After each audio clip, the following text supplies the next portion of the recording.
चलिए जरा आगे कंटिन्यू करें ब्रेक के बाद। देखिए पहले जल्दी से एक छोटा सा टॉपिक निपटा लेते हैं लीज फाइनेंस के रिलेटेड। आई होप लीज के बारे में आप अकाउंट्स में भी काफ़ी कुछ पढ़ चुके होते हैं ऑलरेडी, पर लीज क्या होता है, कैसे चलता है, पहले ज़रा इसके बारे में बताया जाए।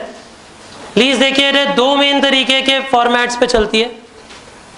एक होती है फाइनेंशियल लीज। फाइनेंशियल लीज का मतलब होता है पैसा, बेसिकली किसी को सिर्फ पैसे की ज़रूरत है इसलिए वो लीज करवा रहा है। एक होती है ऑपरेटिंग लीज जिसमें एसेट यूज करने के लिए लीज पे लिया गया है पर उसे खरीदने की कोई इच्छा नहीं है। करेक्ट। जैसे फॉर एग्जांपल अगर आप मान लेते हैं आप कोई ट्रक खरीद रहे हैं और उस ट्रक को आप खरीदना ही चाहते हैं, या आपके पास, आप कोई फार्मर हैं, आपको ट्रैक्टर चाहिए लेकिन आपके पास उतने सफिशिएंट अभी फंड्स नहीं है, तो आप उस ट्रैक्टर को खरीदना चाहते हो पर अभी पैसे नहीं है, इसलिए क्या करते हो, आप किसी लीजिंग कंपनी से लीज पे उठवा लेते हो। लीजिंग कंपनी पे लीज पे उठवाने का मतलब क्या हुआ कि आप उन्हें ये बोल देते हो कि आप हमें एक ट्रैक्टर खरीद के दे दो, हम उसकी किस्तें देते रहेंगे, जब सारी की सारी किस्तें ओवर हो जाएंगी वो ट्रैक्टर हमारा हो जाएगा। Right, correct. तो इसे बोल देते हैं बेटा, इसे बोल देंगे फाइनेंशियल लीज। लेकिन एक होती है खाली ऑपरेटिंग लीज। ऑपरेटिंग लीज का मतलब होता है कि आपने कोई भी चीज यूज करने के लिए ली है और जब इस्तेमाल हो जाएगी तो वापस दे दी जाएगी, यानी वहां पे खरीदने का पर्पस नहीं था, उस वक्त खरीदने का पर्पस आपका नहीं था, सिर्फ इस्तेमाल करने के लिए आपको एसेट चाहिए कोई। बोलिए मतलब समझे आप मैंने क्या कहा? तो उसे क्या कह देते हैं? Operating lease. आइए क्वेश्चन नंबर 11 पे आइए। पहले क्वेश्चन नंबर 11।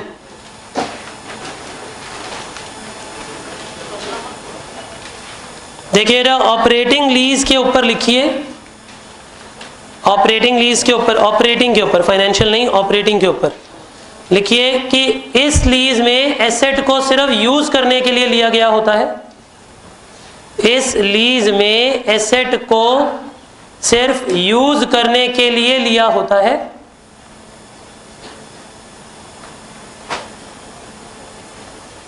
इस लीज में एसेट को सिर्फ यूज करने के लिए लिया गया होता है, लेकिन एंड में उसे खरीदने की कोई इच्छा नहीं होती। लेकिन एंड में उसे खरीदने की कोई इच्छा नहीं होती।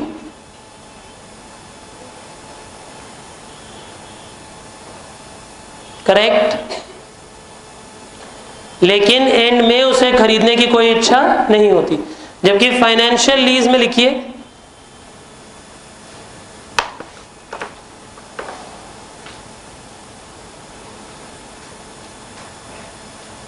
फाइनेंशियल में लिखिएगा इस लीज में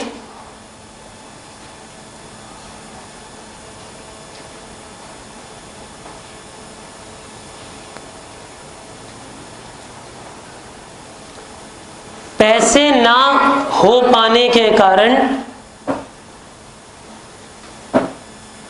पैसे ना हो पाने के कारण एसेट किसी और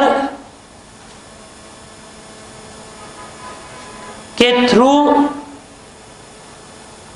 खरीदवा के रिसीव किया जाता है। किसी और के थ्रू खरीदवा के यूज किया जाता है।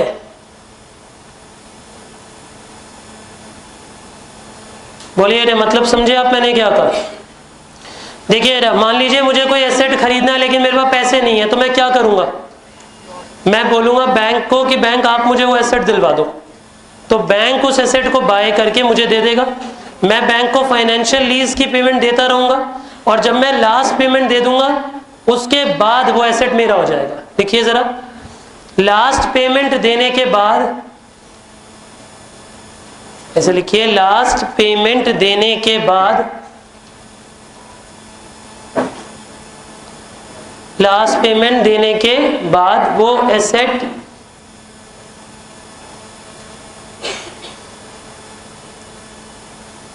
आपका हो जाता है।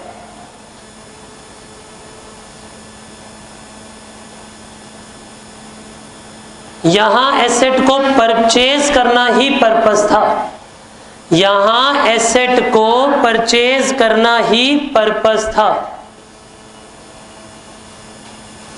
बोलिए मतलब समझ आ गया जी आपको मैंने क्या कहा?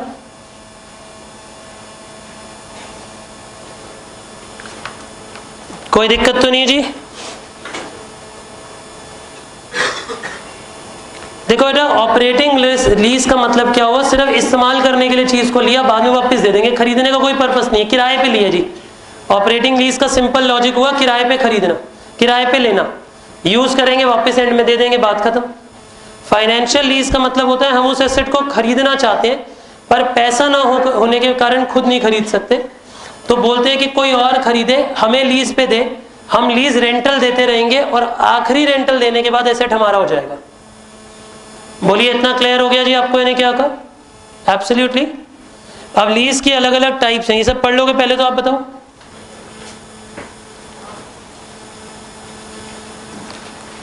अच्छा एक बात हो, फाइनेंशियल लीज में इंटेंशन टू परचेज थी, ऑपरेटिंग लीज में इंटेंशन टू यूज थी, खाली परचेजिंग नहीं थी। ये डिफरेंस समझ आ गया आपको मैंने क्या कहा? अच्छा, लेसर और लेसी कौन होता है? लेसर वो इंसान होता है जो एसेट को प्रोवाइड करवा रहा होता है, जो रेंट रिसीव करेगा, और लेसी वो इंसान होता है जो एसेट को रिसीव करता है, यूज करता है और लीज रेंटल्स पे करता है। और लीज रेंटल क्या कर रहा होता है बेटे? वो पे कर रहा होता है। बोलिए मतलब समझ आ गया जी आपको मैंने क्या कहा? लेसर लेसी का रिलेशन समझ आ गया जी? अब देखिए आगे पढ़ते हैं जरा, यहां तक कोई डाउट तो नहीं था? चलिए जी और आगे पढ़ते हैं। लिवरेज लीज किसे कहते हैं? बड़ा भयंकर अरेंजमेंट है। देखो मैंने आपको बताया पैसा कमाने की इच्छा इंसान को कहां कहां नहीं पहुंचा देती। ये उसका एक और अच्छा एग्जाम्पल है कि लिवरेज लीज क्या होती है। सोचिए रे कि किसी को एसेट चाहिए, राइट, लेकिन उसे लोन नहीं मिल सकता, बैंक फाइनेंस नहीं मिल सकता, क्रेडिट वर्दीनेस उतनी नहीं है। तो लिवरेज लीज में क्या होता है कि मान लेते हैं अगर हम लिवरेज लीज कर रहे हैं, तो ध्यान से पूरे अरेंजमेंट को समझना।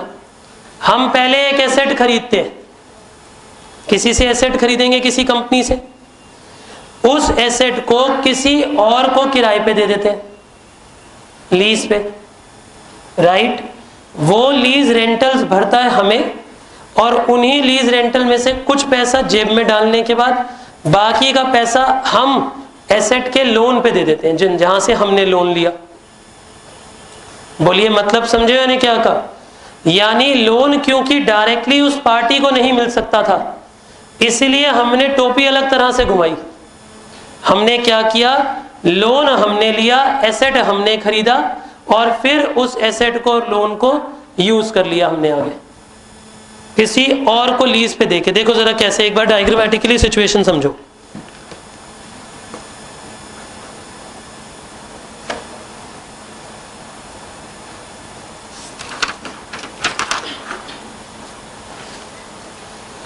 देखिए जरा एक बार ध्यान से सोचिए, ये एक इंडिविजुअल है या कोई भी कंपनी है जो लिवरेज लीज परफॉर्म करना चाहते हैं, राइट। इन्होंने क्या किया? पहले तो एक बैंक के थ्रू फाइनेंस लिया। देखिए इन्होंने क्या किया, एक बैंक के थ्रू पहले क्या प्रोवाइड कराया अपने आप को? फाइनेंस अरेंज कराया, एक बैंक के थ्रू। बोलिए इतना समझे आप मैंने क्या कहा? करेक्ट।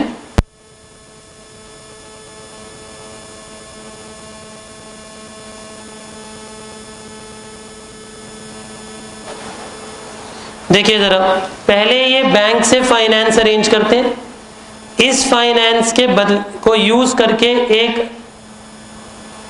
एसेट सेलर से एसेट खरीद लेते हैं, परचेज कर लेते हैं एसेट। बोलिए इतना समझ आया? फिर इस परचेज एसेट को किसी और को लीज पे दे देते हैं। किस पे दे देते हैं? ऐसे लीज पे दे देते हैं। इससे फिर लीज रेंटल रिसीव करते हैं, लीज रेंटल रिसीव करने के लिए जनरली बीच में एक ट्रस्टी बिठा लिया जाता है। ट्रस्टी कौन होता है? जो भरोसे का आदमी होता है। और ये ट्रस्टी क्या करता है? ये ट्रस्टी बैंक की इंस्टॉलमेंट पे करता है,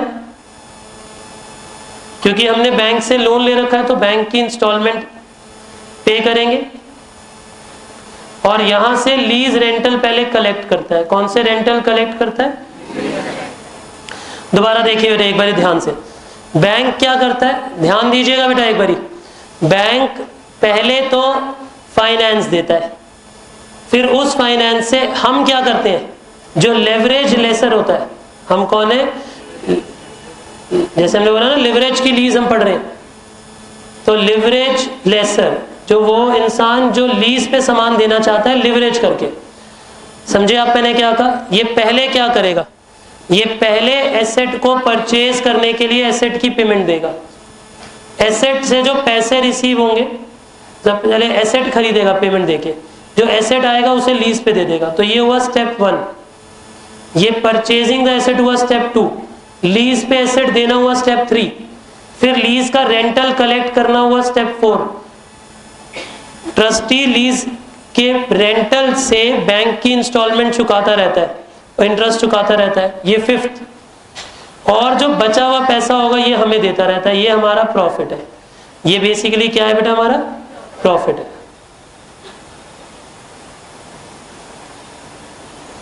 सर इसमें क्या हो रहा है? ये तो कुछ समझ ही नहीं आ रहा, और हो क्यों रहा है? बेटे दुनिया बहुत चंट है, पैसा कमाने के लिए कोई रास्ता नहीं बख्शते। पैसा कमाना है सबसे बड़ा उद्देश्य। अब किसी को एसेट चाहिए, उसे बैंक देता नहीं, तो हम बीच में पड़ गए। हमने कहा बैंक अच्छा मुझे लोन दे दिया लोन। अगर हमारी क्रेडिट वर्दीनेस है, इसे बोलेंगे क्रेडिट वर्दीनेस को यूज करके पैसा कमाना। कैसे कमाएंगे? बैंक से मान लेते हैं लोन पे पैसा उठाया 10% पे, उस 10% का पैसा यूज करके एसेट परचेज किया, एसेट को परचेज करके लीज पे दे दिया। अब उसके लीज रेंटल कुछ इस तरह प्लान किए कि मानो उससे हम 14% इंटरेस्ट ले रहे हैं, समझे? अब 14% का इंटरेस्ट ले लिया। अब उस इंटरेस्ट को क्या करेंगे बेटे? हमने उस इंटरेस्ट की जो पेमेंट आएगी, जो उसकी लीज रेंटल बोलते हो जिसे आप, उससे प्रिंसिपल और इंटरेस्ट पे करते रहेंगे, और जो बचा हुआ 4% अर्निंग है वो हम अपनी जेब में डालते रहेंगे। तो पूरी गेम में हमें 4% इंटरेस्ट की अर्निंग हो गई। अभी आपको ये कम लग रहा है, सोचो ये पूरी डील 200 करोड़ की है, तो बहुत अच्छा अमाउंट है कि नहीं? लगभग 8 करोड़ रुपए कमा रहे हो आप हर साल, सिर्फ इस अरेंजमेंट को करवा के। दूसरी बात, एसेट आपके नेम पे है। अगर आपने किसी और को लीज पे दिया, क्योंकि एसेट आपके नाम पे है, तो उसकी डेप्रिसिएशन कौन क्लेम करेगा? आप करेंगे।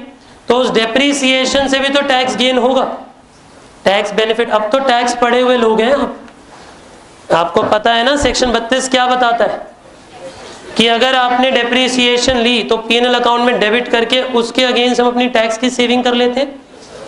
करेक्ट? डेप्रिसिएशन की टैक्स सेविंग भी तो हमें मिलेगी।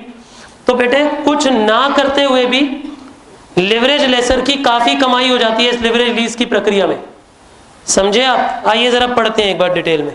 है तो आंसर छोटा सा, पर समझने के लिए बहुत कुछ है। देखिए जरा, under leverage lease a large portion of the purchase price of the asset purchased by the lessor is borrowed from a lender।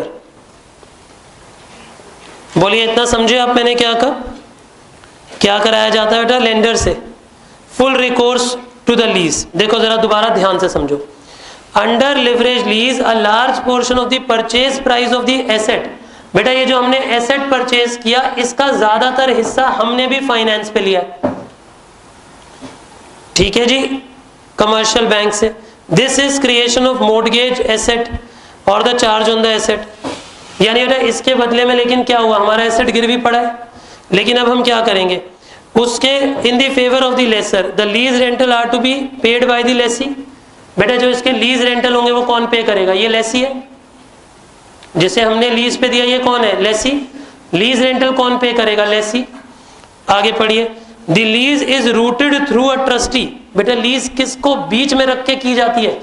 एक ट्रस्टी को, भरोसे वाले किसी इंसान को। Who looks after the interest of the lessor and the lender. ये किन दोनों लोगों का ध्यान रखता है बताओ? लेसर का भी रखता है और लेंडर का भी रखता है। लेंडर मतलब बैंक, यहां पे लेंडर कौन है बेटा? Bank. The trustee receives the rental from the Lesi. Trustee पैसा किससे रिसीव करता है? लेसी से पैसा रिसीव करता है। And passes on to the lender, और बेटा पैसा किसको दे देता है? बैंक को दे देता है। And the surplus after satisfying the claim of the lender goes to the lessor. समझ आया आपको? इसको देने के बाद जो बचेगा वो किसका?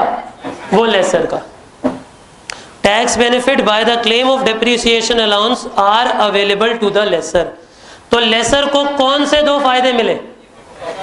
एक तो डेप्रिसिएशन का टैक्स बेनिफिट, 200 करोड़ रुपए की डेप्रिसिएशन का टैक्स बेनिफिट, बहुत ह्यूज अमाउंट में टैक्स बेनिफिट मिलेगा उसे, और ऊपर से 4% की एनुअल कमाई जो सरप्लस आ रहा है। बोलिए प्रक्रिया समझ आई? अब पता है क्या है, अब ये पढ़ते हुए अगर डायग्राम सामने हो या सुन रखा हो तो समझ आ जाएगा। इसे पहली बार की रीडिंग में बच्चा समझ के दिखाए, क्योंकि जो लैंग्वेज है अब वो लेसर, अब इसमें कितनी सारी 5 लाइनों में कितनी पार्टीज इन्वॉल्व है पता है? 1 2 3 4 और ये 5 पार्टीज इन्वॉल्व हो गई, तो लाइनें ही नहीं समझ आएंगी खुद से क्या हो रहा है। पहले बताओ, लेकिन अभी क्लियर हो गया? मैं दोबारा एक बार ही बोलता हूँ। एक इंसान होता है जो लिवरेज लीज से बेनिफिट इंजॉय करना चाहता है, उसका नाम क्या होता है बेटे? लेसर। वो क्या करता है? देखिए ना, वो क्या करता है, पहले एक बैंक से, यानी जिसे आप लेंडर बोल देते हो, वो लेंडर से एक फाइनेंस उठाता है, उस फाइनेंस से एक एसेट परचेज करता है, एसेट परचेज करके लीज पे देता है। लीज का जब रेंटल ट्रस्टी के पास आता है तो ट्रस्टी उसमें से ज्यादातर पेमेंट बैंक इंस्टॉलमेंट की चुकाता रहता है, और बचा हुआ सरप्लस किसको देता रहता है? लिवरेज लेसर को। और leverage benefit to leverage lessor कौन कौन से थे? एक तो सरप्लस और टैक्स सेविंग्स, और एक क्या बेटा? टैक्स की सेविंग। बोलिए रे, इतना समझ आ गया जी आप सबको? Is it all absolutely clear? लिखिए जरा इसके बारे में 2-4 लाइनें लिख लेते हैं जल्दी जल्दी, फिर डायग्राम बना लेंगे। जल्दी से लिखो। लिवरेज लेसर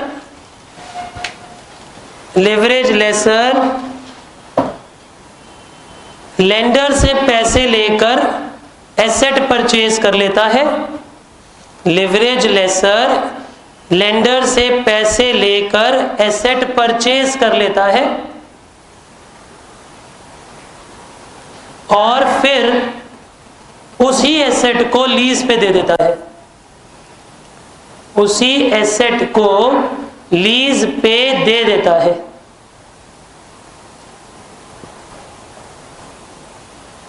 समझे आप मैंने क्या कहा? उसी एसेट को किस पे दे देता है?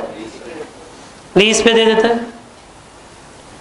अगली लाइन में डाल के लिखिए, लेसी जब लीज रेंटल पे करता है, लेसी जब लीज रेंटल पे करता है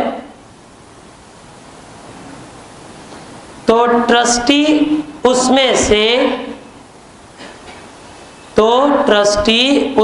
से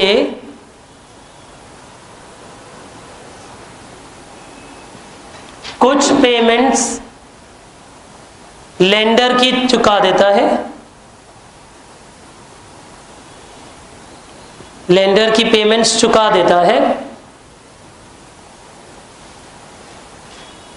और बचा हुआ सरप्लस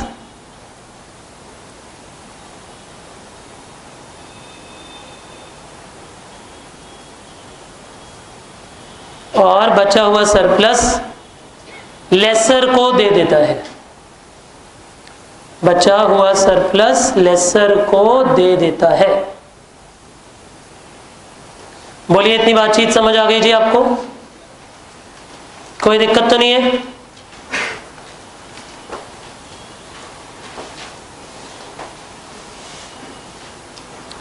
इतना सबको क्लियर हो गया? डायग्राम बना लीजिए जल्दी से ताकि नेक्स्ट टॉपिक पे आ सके।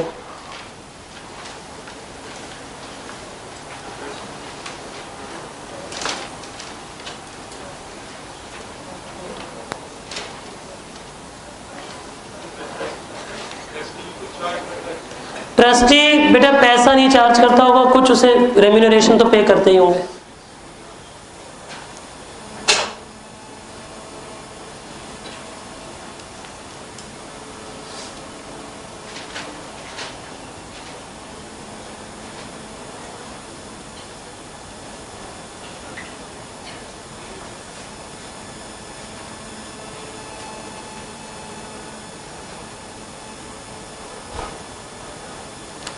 आई होप कर लिया आपने डायग्राम नोट।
चलिए रे आगे बढ़ते हैं। आई होप लेवरेज लीज समझ आ गई आप सबको, सबको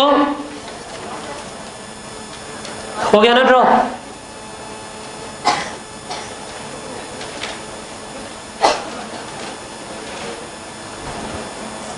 चलिए अब इससे आगे देखा जाए। देखिए अब इसके बाद दो तीन छोटे मोटे टॉपिक हैं, जरा ध्यान से सुनिएगा। वो कहता है सेल एड लीज, मतलब पता है क्या होता है? आजकल मैंने आपको फिर से एक बात बोलूं बेटा, पैसे के लिए इंसान किसी भी हद तक जा सकता है। अब बोला ये जाता है कि यार हमें एसेट बेचना है कोई, मानो महिंद्रा नाम की एक कंपनी है, वो ट्रैक्टर बनाती है। अब वो चाहती है ज्यादा से ज्यादा ट्रैक्टर बेचना, करेक्ट। मानो कि एक फार्मर जाता है बैंक के पास, बैंक से बोलता है कि हमें तो सोनालिका ट्रैक्टर खरीदना है। बैंक कहता है सोनालिका ट्रैक्टर पे लीज ही नहीं करेंगे, जा। क्योंकि पहले ही बैंक की और महिंद्रा की आपस में सेटिंग हो चुकी होती है। किस बात की?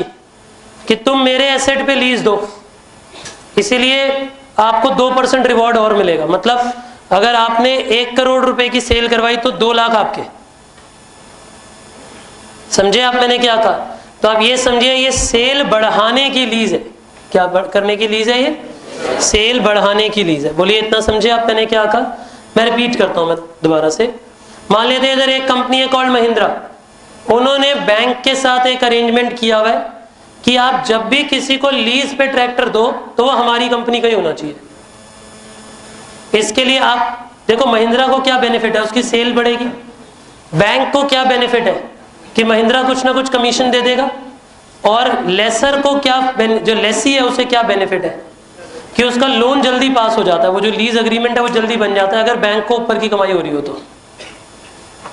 समझे? ये डील बेसिकली जो सेल एड लीज है, इसका मतलब क्या हुआ? सेल बढ़ाने के लिए किया गया लीज अग्रीमेंट। सेल को बढ़ाने के लिए किया गया लीज अग्रीमेंट। बताना ये अग्रीमेंट किस किस के बीच में होता होगा? मैन्युफैक्चरर और लेसर, या मैन्युफैक्चरर और लेसी, किस किस के बीच में होता होगा? ये मैन्युफैक्चरर और लेसर के बीच में होता होगा। बोलिए इतना समझे आप मैंने क्या कहा? तो देखिए रे जरा, सेल एड लीज क्या होती है? It is an arrangement where the lessor enters into a tie up with the manufacturer for marketing the latter's product through his own leasing operation. लिखो जरा, एक 2-3 लाइनें लिख लेते हैं, खुद ही समझ आ जाएगा। अगर एक बैंक और महिंद्रा ट्रैक्टर्स के बीच में, ऐसे लिखिए रे, अगर एक बैंक और महिंद्रा ट्रैक्टर्स के बीच में एक अग्रीमेंट हो जाए, अगर एक बैंक और महिंद्रा ट्रैक्टर्स के बीच में एक अग्रीमेंट हो जाए कि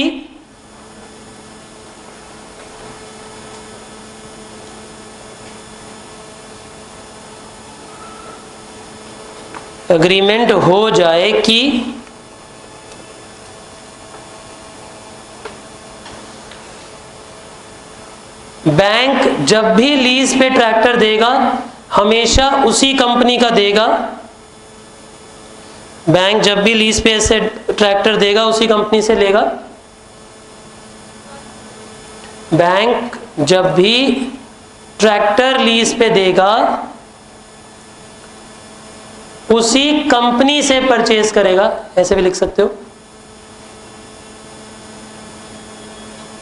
इस वजह से कंपनी की सेल्स बढ़ेंगी, इस वजह से कंपनी की सेल्स बढ़ेंगी और इस वजह से कंपनी की सेल्स बढ़ेंगी और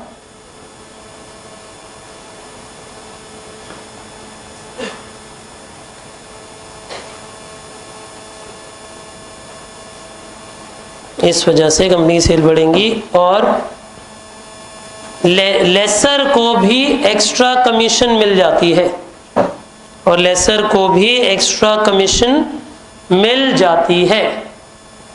बोलिए इतना समझ आ गया जी सबको? लेसर को भी एक्स्ट्रा कमीशन मिल जाती है। कंसेप्ट समझ आ गया जी आप सबको? शाबाश। इससे आगे देखिए सेल एंड लीज बैक, ये क्या होता है? जरा छोटा सा एक एग्रीमेंट है, ध्यान दीजिए। कई बार ये क्या होता है, सोचो आपके पास एक एसेट है, आपको एसेट भी चाहिए और पैसा भी चाहिए। नहीं समझे आप मैंने क्या कहा? अब सोचो मेरे पास एक एसेट है, ठीक है जी। अब मैं बैंक के पास गया, मैंने कहा बैंक कुछ ऐसा हो सकता है कि एसेट भी मेरे पास ही रहे और पैसा भी मिल जाए? बेटा अगर मैं एसेट गिरवी रखूंगा तो बैंक रख लेगा एसेट, पर मुझे एसेट भी चाहिए और पैसा भी चाहिए। समझे मैंने क्या कहा कि नहीं? अब बैंक कहता है ऐसा कैसे हो सकता है, ये क्या? तो देखो बेटा, मैंने बोला पैसे की जरूरत इंसान से कुछ भी करा सकती है ना? पूरी एफएम में पढ़ते यही है, और क्या पढ़ते हैं? अब बैंक से हमने बोला यार कुछ तो उपाय निकालो, इधर आओ बैंक साहब। नहीं, ये तो लोन बोरोवर है, बैंक बनाते हैं किसी को। कौन? आज तू आ जा, अब बनेगा बैंक। जल्दी आ जाओ बैंक। कौन सा बैंक? पहले नाम बता। बैंक ऑफ कांगड़ा, आरबीआई कह रहा है, आरबीआई। छोटा मोटा बैंक ही नहीं बनना चाहता। अब आरबीआई साहब, सोचो हम ट्रैक्टर वाले, अब बेटा गरीब फार्मर, टाई हटाऊं, गरीब ज्यादा कैसे लगे? सुनो, अब मानो मैंने बैंक को बोला कि अरे यार बैंक कुछ ऐसा कर दो कि ये चालू ही हो जाते हैं ना चंदन बाबू। सुनो, अब हमने बैंक को कहा बैंक कुछ ऐसा कर दो कि हमारा ट्रैक्टर भी हम इस्तेमाल कर सके। देखो बेटा फार्मर बेचारे, गरीबी की हद सोचो, पैसा चाहिए वरना फर्टिलाइजर्स, मैन्योर्स, सीड्स नहीं आ सकते, मतलब खाद वाद और बीज नहीं आ सकते, तो प्रोडक्शन ही नहीं होगी, क्रॉप नहीं उगेगी। और अगर ट्रैक्टर बेच दिया तो वैसे ही प्रोडक्शन नहीं हो पाएगी, क्योंकि जमीन पे टिलिंग वगैरह करने के लिए भी तो कुछ चाहिए। अब बैंक को हमने एप्लीकेशन दी, हमें लोन दो, बैंक लोन नहीं देता, कि बैंक कहता तुम्हारे पास है ही नहीं कुछ। हमने कहा एसेट गिरवी रख लो, तब भी नहीं मानता, क्योंकि गिरवी तो पता उसे रखवा दोगे, पर बाद में पेमेंट ही ना दो तो क्या कर लेगा। इसलिए बैंक आजकल डिफरेंट तरह के अरेंजमेंट करता है। कैसे? मैंने बोला मुझे पैसा चाहिए, तो बैंक कहता है अपना ट्रैक्टर मुझे बेच दो। हमने कहा ऐसे कैसे बेच दें, हम प्रोडक्शन कैसे करेंगे? तो इस अरेंजमेंट को समझो। बैंक कहता है सेल कर दो एसेट, एसेट पकड़ बेटा। अब बैंक के पास चला गया एसेट, अब बैंक ने मान लो उस एसेट के बदले में हमें 5 लाख रुपए भी दे दिए, तो एसेट बेच दिया हमने, सेल हो गई एसेट की, 5 लाख आ गए, उससे अब फर्टिलाइजर्स वगैरह सब कुछ खरीद लेंगे हम, राइट? लेकिन अब एसेट भी चाहिए, तो हमने बैंक को बोला अब तुम उस एसेट का क्या करोगे? वो हम ही को लीज पे दे दो। यानी बैंक क्या करता है, पहले एसेट परचेज कर लेता है ताकि मालिकाना अधिकार उसके पास पहुंच जाए। क्योंकि वरना पता है फार्मर क्या करता है, फार्मर जब भी लोन देता है वापस नहीं देता। इंडियन फार्मर लोन वापस ही नहीं देता। और क्योंकि होता क्या, 5 साल 7 साल 10 साल बाद सरकार बदल जाती है, नई सरकार कहती है चलो फार्मर के लोन माफ। अब हम तो बड़े खुश होते हैं अखबार में पढ़ के फार्मर का लोन माफ। कभी इनके बारे में भी सोचो जिन्होंने दे रखे होते हैं। बेटे माफ करना तो सरकारी काम, पर जो बैंक की परफॉर्मेंस पुअर हो जाती है उस कारण से। तो आजकल बैंक भी बड़े चंट हो गए हैं, क्या कहते हैं हम लोन वोन नहीं देंगे, क्योंकि उन्हें पता है लोन की रिकवरी नहीं होती। तो क्या नया अरेंजमेंट बनाया है, sale and lease back. Lease back मतलब एसेट मेरे पास ही आएगा, वैसे ही यूज करेंगे। इनफैक्ट इसका सबसे बड़ा फायदा होता है कि किसी को भी पता भी नहीं चलता, कॉलोनी में गांव में और किसी को पता भी नहीं चलता कि हमारा ट्रैक्टर बिक भी गया और वापस भी आ गया, क्योंकि फिजिकली पोजेशन नहीं चेंज होता ना बेटा, खाली पेपर वर्क होता है। तो इज्जत भी बची रहती है गांव में। आप समझे मैंने क्या कहा। फिर धीरे धीरे करके जब हम कमाएंगे तो लीज रेंटल पे करते रहेंगे, जब आखिरी लीज भी आपको चुका देंगे फिर क्या कहेंगे, फिर वो एसेट हमारे नाम पे आ जाएगा वापस। याद है आपको मैंने क्या कहा था, फाइनेंशियल लीज क्या होती है बेटा, जिसमें जब तो इतना परेशान बैंक क्यों बन रखा है, बैंक क्या मुस्कुराता हुआ कह रहा RBI परेशान ही रहेगा, चल बैठ जा, थैंक्स। हाँ जी क्या कह रहे हैं आप, अच्छा इकोनॉमी की टेंशन RBI में, हाँ ये भी हो सकता है। तेरा क्या जा रहा है, तो नए नोट छाप दे भाई। सुनो जरा, अभी तक की बातचीत समझ आई, लिखो जरा एक लिखिए, पहले बैंक किसी मनुष्य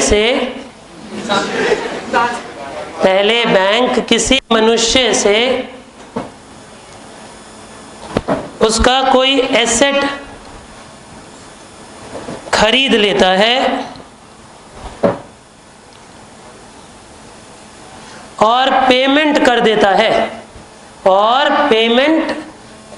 है, समझे। और फिर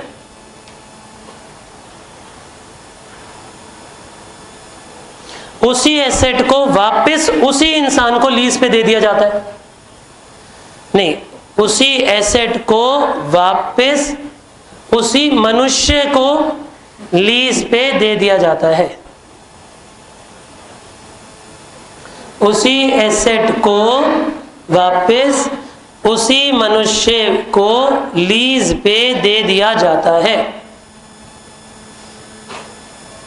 बोलिए अरेंजमेंट का रीजनिंग समझ आई। पहली बात, बैंक सेफ हो गया। बैंक कैसे सेफ हो गया, क्योंकि मालिक अब वो है। अब कल को अगर सरकार लोन माफ भी करेगी तो भी वो ट्रैक्टर उठा लाएगा, क्योंकि ट्रैक्टर का मालिक वो है। अब नहीं समझे आप मैंने क्या कहा, क्योंकि लोन में तो घपला हो जाता है ना एंड में। वैसे ये बहुत प्रचलित मेथड है इन कमर्शियल सेक्टर ऑल्सो। बड़ी बड़ी कंपनियां अपने एसेट सेल करके लीज बैक करती हैं। बहुत सी एयरलाइंस भी अपने एसेट बेचकर दोबारा लीज पे लेती हैं जब पैसे की क्रंच होती है, जब पैसा चाहिए होता है। तो ऐसा नहीं है कि सिर्फ गरीब फार्मर के लिए ये मेथड बना है, ये औरों के लिए भी बना हुआ है, सबके लिए। समझे आप मैंने क्या कहा। बोलिए रे, इतना परफेक्टली सबको समझ आ गया हमने क्या कहा। चलिए अब आगे देखते हैं, open ended lease and close ended lease. इसमें थोड़ा सा क्या अंतर है, मैं सिर्फ 1-2 लाइनें बताऊंगा, फिर घर पे पढ़ना। ओपन एंडेड लीज में एंड में पूछा जाता है कि आप एसेट खरीदना चाहते हो या नहीं, आप एसेट खरीदना चाहते हो या नहीं। सुनिएगा बेटा, अगर आपसे पूछा जाए एंड में कि आप एसेट खरीदना चाहोगे तो खरीद लो, नहीं खरीदना चाहते हो तो एसेट वापस आ जाएगा, राइट। देखिए एक बात, एक लाइन रीड करवा देता हूं इसमें से क्या बोला गया है। An option is given to the lessee to purchase the leased asset at the end of agreement. Lessee bears the risk that the asset may depreciate more than what was expected at the end of the lease. Lessee gains if the asset depreciate less than expected. भाई simple सी बात है, अगर and में asset Lesi खरीदेगा और वो asset कम use हुआ, मतलब फॉर एग्जाम्पल हमने आपको एक मशीन दी 10 साल के लिए, आपने उस 10 साल में उस मशीन को बहुत कम यूज किया, तो बहुत नई पड़ी हुई है, तो एंड में जब आप उसे लास्ट लीज रेंटल देके खरीद लोगे तो आपको कम में पड़ गई ना वो, क्योंकि उस दिन तो वो मशीन काफी हद तक नई पड़ी है। सोचो भले ही 10 साल बीत गए लेकिन आपने यूज इतनी करी है जितनी 5 साल में होनी थी। तो एक तरीके से आपको वो एसेट कम दाम पे मिल गया जो सिर्फ 5 साल के लगभग पुराना हुआ है, करेक्ट, राइट। लेकिन अगर वो ज्यादा डेप्रिशिएट हो गया होता, सोचो उसके हालात बुरे हैं, मशीन के नट बोल्ट गिर जाते हैं बाहर, जैसे ही चलती है खूब आवाज करने लगी है वो मशीन, तो उसमें तो नुकसान हो गया यार, उस मशीन को खरीद के कोई फायदा है नहीं, समझे आप।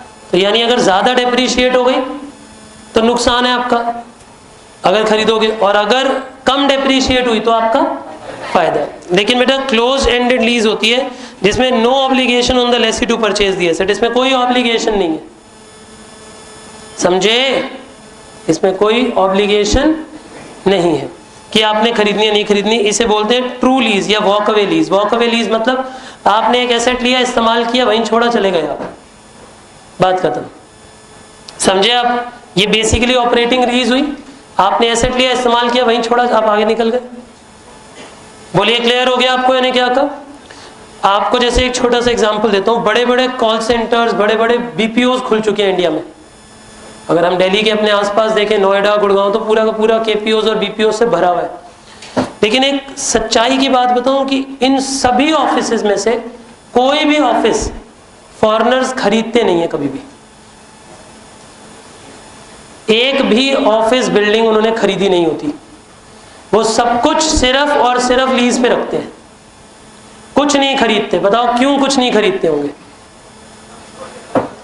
बेटा? इसलिए नहीं खरीदते कि आखिरी में जब भी वो जाएंगे देश छोड़ के तो एसेट सेल करते हैं, पता नहीं कितने का बिके कितने का ना बिके, तो वो लीज पे काम करते हैं, रेंटल्स पे काम करते हैं। भले ही 10-10 लाख रुपए, 20-20 लाख रुपए रेंट देते हैं बिल्डिंग का, वो खुश है उस रेंटल को देके। प्रॉपर्टी परचेज इंडिया में नहीं करते,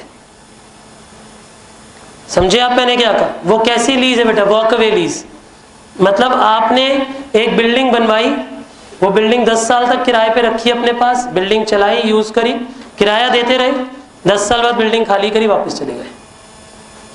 ऐसा हुआ। इनफैक्ट मैं आपको अपना एक लाइव एग्जांपल दूं यहाँ का, गुड़गांव के साथ ऐसा हो रहा है। बहुत सारे केपीओज बीपीओज गुड़गांव ऑफिस थे, गुड़गांव में रेंटल बढ़ता गया बढ़ता गया बढ़ता गया बढ़ता गया। अब वो ज्यादातर ऑफिसेज वहां से शिफ्ट होकर नोएडा आ गए, एक्सप्रेस वे पे चले गए, नोएडा में आगे आगे चले गए। रीजन क्या है? रेंटल कम है, क्योंकि बेटा वो किसी के सगे थोड़ी ना है। वो कहते हैं हमारे तो एम्प्लॉय ने कैब से आना है, चाहे गुड़गांव हो चाहे नोएडा हो, समझे आप मैंने क्या कहा। आप देखो there is a drift, Gurgaon के ऑफिसेज कम से कम भी 40% ऑफिसेज ग्रेटर नोएडा में शिफ्ट हो चुके हैं। उसके पीछे रीजन क्या है? क्योंकि वो ऑपरेटिंग लीज पे काम कर रहे थे। अगर वो फाइनेंशियल लीज पे काम कर रहे होते तो क्या वो भाग सकते थे ऐसे? फिर तो एसेट परचेज करना पड़ता है इनमें। बोलिए बातचीत समझे आप मैंने क्या कहा। आगे आगे वाले थोड़े आसान आसान से क्वेश्चन है, वो आप खुद पढ़ेंगे। कुछ कुछ ऐसे क्वेश्चन है जो मुझे लगता है आप खुद रीड कर सकते हैं, तो उनके बीच में मैं नहीं आऊंगा, ठीक है जी। चलिए अब आज का सबसे इंपॉर्टेंट एक टॉपिक पढ़ लेते हैं, एडीआर जीडीआर के बारे में, right. American depository receipt, global depository receipt वगैरह।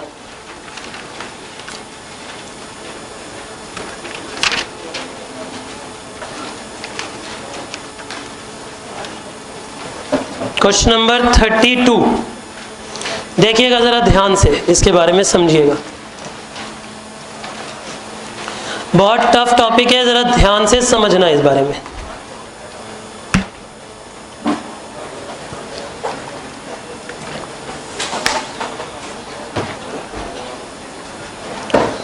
अब इसे सुनिए मेरे ध्यान से, इसे समझाने के लिए मुझे पहले तो 4 कोई वॉलेंटियर्स चाहिए। जल्दी जल्दी आ जाओ, कौन आएगा? बैंक बनाऊंगा बेटा, लेकिन अच्छा वाला। हाँ जी, कौन? एक तो अच्छा, इसे देखना भी था ना बच्चों ने, कौन था? मोहसिन बैठा है? मोहसिन बाहर आ जाओ, चलो एक आप आ जाओ यहाँ, एक चंदन भी। ये जो वीडियो क्लासेस पढ़ रहे हैं बच्चे अलग अलग स्टेट में, वो सब परेशान है कि मोहसिन और चंदन कौन है भाई, क्योंकि हर क्लास इनके बिना नहीं बीतती कोई भी क्लास। आ जाओ बेटा। रवि आप भी आ जाओ। चलो 3 से ही काम चला लेंगे, एक मैं ही बन जाऊंगा। आ जाओ।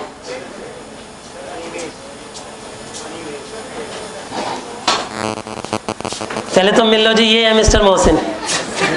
आ जाओ जी रवि जी। चंदन बाबू आप भी आ जाओ। चलिए देखिए, अब मानते हैं कि भाई इन्हें बना देते हैं एक इंडियन कंपनी। बेटा आप पहले थोड़ी देर नीचे वेट करो, पहले इंडियन कंपनी के बारे में अभी थोड़ी देर वेट करो। आ जाओ जी सर। अरे अभी आएंगे बेटा, उनका भी रोल आएगा। सर स्क्रीन पलटी है जरा, समझ दिखाई नहीं दे पा रहा।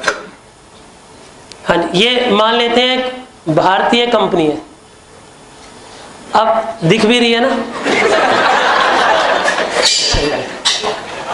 गुस्सा नहीं सुनो। अब मानिए ये एक भारतीय कंपनी है जिसे विदेश से पैसा चाहिए, ठीक है जी। अब अगर हम बोले कि एक इंडियन कंपनी फॉरेन कंट्री से पैसा रेज करना चाहती है, तो there are certain restrictions which are not in the purview of our syllabus. मतलब मैं वो रिस्ट्रिक्शन डिस्कस नहीं कर पाऊंगा यहाँ पे, क्योंकि हमें लिमिटेड पढ़ाना है। अब मानिए ये डायरेक्टली अपनी कंपनी के शेयर फॉरेनर्स को नहीं बेच सकते, क्योंकि फॉरेन होल्डिंग अगर आ गई तो इनकी कंपनी को फॉरेनर्स चलाने लगेंगे, जिसकी भारत सरकार को, सेबी को मंजूर नहीं है। आप समझे मैंने क्या कहा? अब मानिए, देखो मैंने फिर से एक बात बोलूंगा, पैसे की इच्छा इंसान को कहां से कहां पहुंचा देती है। देखो जरा, कोई बात नहीं। अब हुआ यूं कि मोहसिन ने बात करी कि सर हमारी मोहसिन एंटरप्राइजेस है, इसे पैसा चाहिए फॉरेन कंट्री से। अब अगर ये अपने इक्विटी शेयर डायरेक्टली उन्हें इशू करेगा तो वोटिंग पावर उन्हें मिल जाएगी, पर इज इट अलाउड? नो। मैं ना इधर एक चीज समझा रहा हूं अभी। जैसे अभी हम डिस्कस कर रहे हैं जीडीआर। जीडीआर अगर समझ आ गया तो एडीआर और आईडीआर वैसे ही चलेंगे। समझे आप मैंने क्या कहा? तो एडीआर अगर समझ आ गया तो जीडीआर और आईडीआर वैसे ही चलेंगे, इसलिए ध्यान उसी तरीके, इसलिए इसे ट्रिपल समझ लो बेटे। अब ये एक भारतीय कंपनी, मासूम सी भारतीय कंपनी फॉरेन देश से पैसा उठाना चाहती है, जिस पैसे का अरेंजमेंट कर पाना हमारे लिए बड़ा डिफिकल्ट होता जा रहा है। अब इसने कहा सर इंडिया में तो कोई पैसा दे नहीं रहा, या जितना ज्यादा पैसा चाहिए उतना नहीं मिल रहा, या फिर सर कोई ऐसा पैसा अरेंज करवाओ जो पैसा भी मिल जाए और वोटिंग पावर भी ना जाए। बताओ, पैसा भी इक्विटी का और वोटिंग पावर भी ना जाए। सोचो, ये तो बिल्कुल जन्नत में पहुंचना चाहता है कि नहीं। देखो, डेट नहीं इश्यू करनी, क्योंकि वरना फिक्स ऑब्लिगेशन है ना का। तो ये चाहता है इक्विटी का पैसा, लेकिन वो भी विदाउट फिक्स्ड ऑब्लिगेशन और विदाउट वोटिंग राइट। तो इसका उपाय क्या होता है? जैसे ये हमारे दोस्त हैं, अब जैसे मान लेते हैं इंडियन कंपनी है, ये क्या करते हैं, ये अपने कुछ इक्विटी शेयर्स, मानो अपने 1 करोड़ इक्विटी शेयर्स एक इंडियन बैंक के पास रखवा देते हैं। आ जाओ बेटा, इंडियन बैंक। ये भी इंडियन दिख रहा है, चश्मा तो पहन, पहले गॉगल्स पहन। ये इंडियन बैंक। नहीं तेरे को फॉरेनर बनाऊंगा यार, तो अच्छा लग रहा है, तो चंदन तो आ गया। हाँ अभी 2 मिनट वेट करो, तुम इस साइड से आओ, फॉरेनर इस साइड से आओ। अबे तुम इंडियन हो भाई, तुम इधर जाओ। अब मानो ये इंडियन कंपनी, अब इंडियन कंपनी ने अपने 1 लाख शेयर्स किसके पास रखवा दिए? अब इंडियन बैंक स्क्रीन में आ जाओ भाई। अब सोचो, दो 1 लाख शेयर कट। अब देखो जरा, ये 1 लाख शेयर है मानो इनके, ठीक है जी। अब इन्होंने अपने 1 लाख शेयर अपने बैंक के पास रखवा दिए। अब बैंक तो बेटे भरोसे वाला होता है, बैंक हमेशा भरोसे की ऑर्गेनाइजेशन होती है, करेक्ट। देखो, लेकिन बैंक पैसा कहां से देगा इसे? बैंक इनके शेयर थोड़ी ना खरीद रहा है। लेकिन देखो, इस अरेंजमेंट को समझो, एडीआर के अरेंजमेंट को समझो। एक बार ऐसा समझो कि जिंदगी भर याद रहे, क्योंकि 95% बुक्स में ये कॉम्प्लिकेटेड है, तो इसलिए लाइव डेमोन्स्ट्रेशन से ही समझा सकता हूं उस पूरे को। इंडियन कंपनी ने अपने शेयर्स किसके पास रखवा दिए? ट्रस्टी बैंक के पास। किसके पास रखवा दिए? ट्रस्टी बैंक क्या काम कर रहा है? देखो बेटा, ट्रस्टी बैंक आपके शेयर्स होल्ड कर रहा है और आपको पैसा अरेंज करके देगा। अभी समझे आप मैंने क्या कहा? अब ट्रस्टी बैंक कांटेक्ट में होता है, ये सारा कुछ जनरली सीएज अरेंज करवाते हैं या other financial experts, international experts होते हैं, वो लोग अरेंज कराते हैं। इंडियन कंपनी के शेयर अब किसके पास है? 1 lakh. Trustee bank in India के पास। Trustee bank in India contact में है एक फॉरेन ऑर्गेनाइजेशन, फॉरेन बैंक के साथ। आजा भाई, चले गॉगल्स लगा, तभी तो फॉरेनर बनेगा। अब मानो ये फॉरेनर आ गया, टॉपिक समझ लो, हंसो मत। अब ये अपने ये शेयर देश से बाहर नहीं भेज सकता। क्यों नहीं भेज सकता देश से बाहर? क्योंकि सेबी की रेस्ट्रिक्शन है, इंडियन गवर्नमेंट की रेस्ट्रिक्शन है, राइट। अब ये क्या करते हैं, ये इसके अगेंस्ट एक रिसीट